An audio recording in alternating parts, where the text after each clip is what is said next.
시청자 여러분, 안녕하셨습니까? 의사 오용원입니다. 오늘은 제가 벨스 palsy, 그러니까 안면신경마비에 대해서 말씀드리겠습니다. 아마 이 친구도 안면신경마비가 온 것 같습니다. 안면신경마비를 벨스 palsy라고 하는데 그 어원은요, 그 찰스 메리라는 분이 그 스코티시 분인데 이분이 먼저 기술했다고 해서 그 양반의 이름을 따서 벨스 palsy라고 졌습니다. 여기에 보이는 것이 안면신경입니다. 그러니까 안면신경은 우리의 얼굴의 그 근육을 움직이는 그런 신경이 되겠습니다. 저희들이 안면신경이 온 환자를 보면요, 먼저 생각하는 것이 이게 풍이 아니냐, 풍 때문에 그 얼굴에 신경이 마비됐는지, 아니면은 구안화사처럼 안면신경만 마비됐는지 이것을 지들이 분간해야 됩니다. 여기 그 축구공이 떨어졌는데 어떻게 접시 하나만 깨고 나갈 확률은 적습니다. 따라서 풍이 오면요, 안면신경 이외에 다른 증상이 나옵니다. 따라서 이 그룹으로 나오게 되면은 저희들이 이것은 구안화사가 아니고 풍이구나, 이렇게 진단을 합니다. 어떤 때는 그 풍이 조금만 오면요, 손은 그냥 움직일 수가 있어요. 이제 그런 분을 저희들이 손을 이렇게 앞으로 내놓아갑니다. 이제 옛날에 그 담임선생한테 이제 손바닥만 더 이렇게 했죠.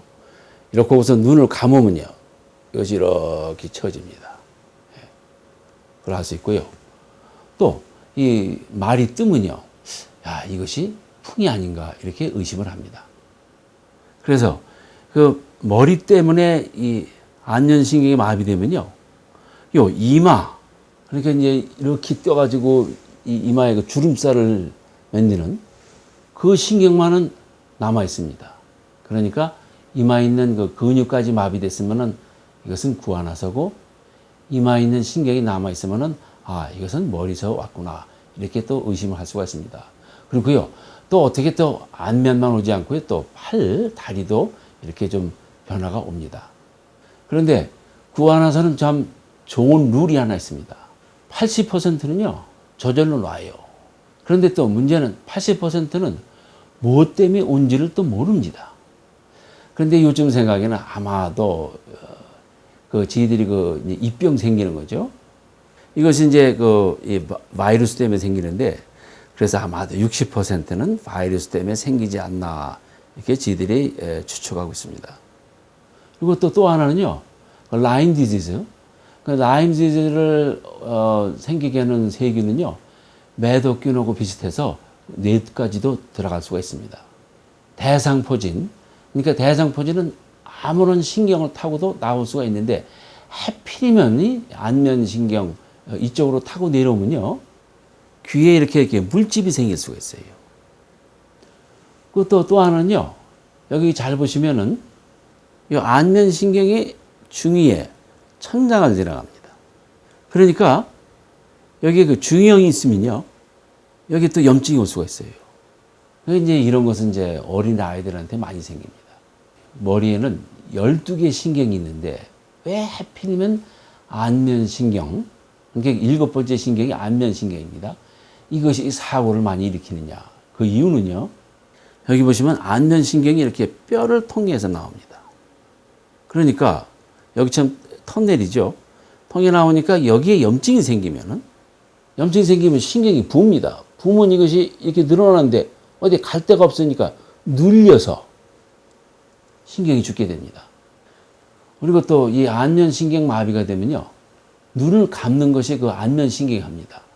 그러니까 이제 감으라고 하면요, 이렇게 못 감죠. 그런데 또 감으려고 노력을 하면 이 눈알이 또 위로 올라간다고 그래요. 또 하나는요, 안면신경이 그 얼굴 근육만 움직이는 게 아니라 다른 역할도 하고 있습니다. 눈물 나오는 거, 침샘. 또 하나는 우리 혀에서 맛을 아는 것을 또 이 안면신경이 또 주관하고 있습니다. 그래서 이 안면신경은요, 혀의 앞에 3분의 2를 안면신경이 하고 있습니다. 그러니까 뒤는 안면신경이 안 하는데 우리가 쓴맛은 이 뒤에서 느낍니다. 그러니까 구안의사가 왔을 때 쓴맛은 제대로 하니까 환자분들이 입이 쓰다 그래요. 그러니까 단맛, 신맛은 모르겠지만은 쓴맛은 다 살아 있습니다. 그리고 이제 신경이 이제 압박이 돼가지고 죽었다가 다시 살아날 때 이게 합선이 되는 수가 있어요.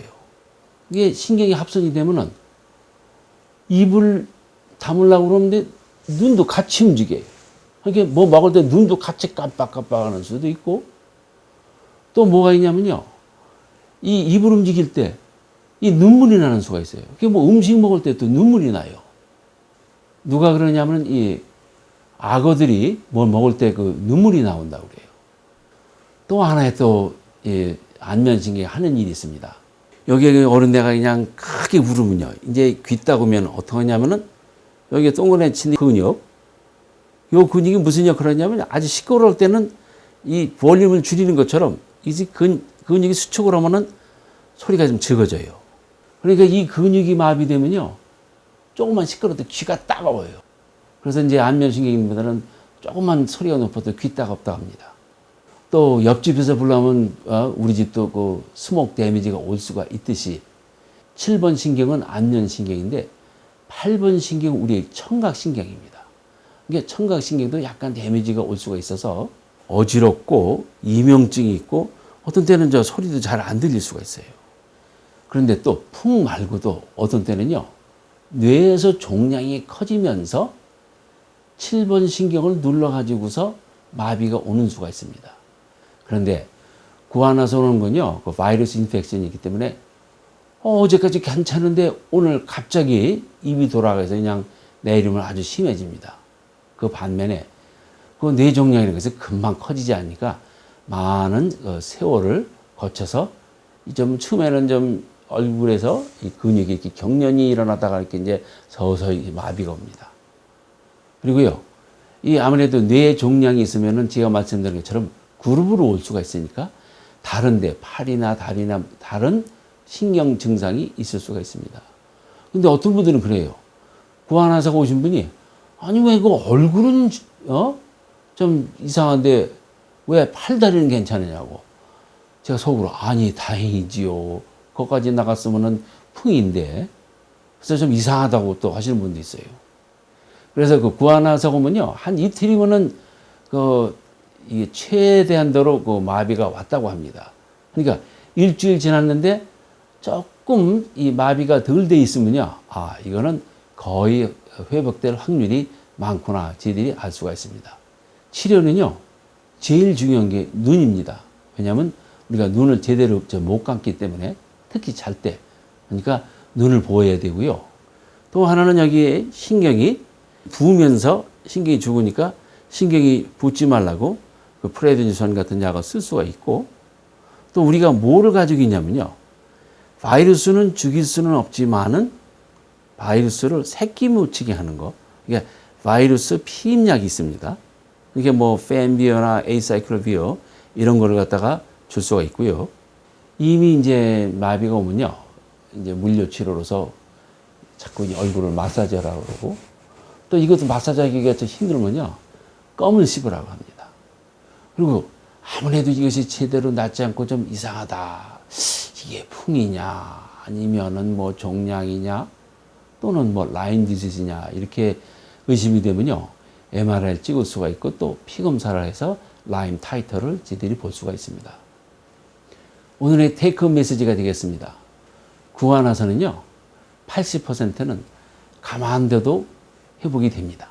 그리고 그 60%는요. 바이러스 때문에 생기기 때문에 그 바이러스를 갖다가 새끼 묻히게 하는 약을 쓸 수가 있습니다. 제일 중요한 거는요. 이 안면신경 마비 때문에 또 눈까지 피해를 보면 안 됩니다. 눈을 보호하는 거, 잘 때 고약을 넣고 그 스카치 테이프를 붙이는 거 이것이 제일 중요합니다.